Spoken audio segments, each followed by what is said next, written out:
আজ জুমার দিন। তো জুমার দিনের বিশেষ ফজিলত আল্লাহ রসুল সাল্লাল্লাহু আলাইহি ওয়াসাল্লাম বলেন, যেই ব্যক্তি জুমার দিনে 6টি কাজ করবে বা 6টি আমল করবে, আল্লাহ রব্বুল আলামিন তার ঘর থেকে নিয়ে মসজিদ যাওয়া পর্যন্ত বা বাড়ি থেকে নিয়ে মসজিদ যাওয়া পর্যন্ত প্রত্যেক কদমে কদমে বা প্রত্যেক পা ফেলায় 1 বছরের নামাজ এবং 1 বছরের রোজার সব দান করবে। 1 নম্বরে জুমার উদ্দেশ্যে ভালোভাবে গোসল করা।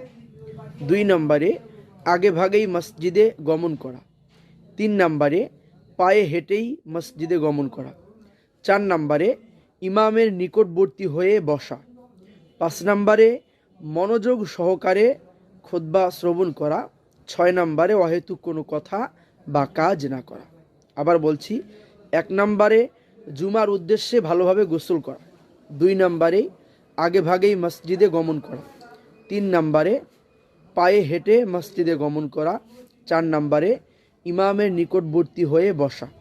5 নম্বরে মনোযোগ সহকারে খুতবা শ্রবণ করা। 6 নম্বরে অহেতুক কোনো কথা বা কাজ না। আল্লাহর পয়গম্বর বলেন, এই ব্যক্তির প্রত্যেক কদমে কদমে 1 বছরের নফল নামাজ এবং 1 বছরের রোজা সব আল্লাহ সুবহানাহু ওয়া তাআলা দান করবেন।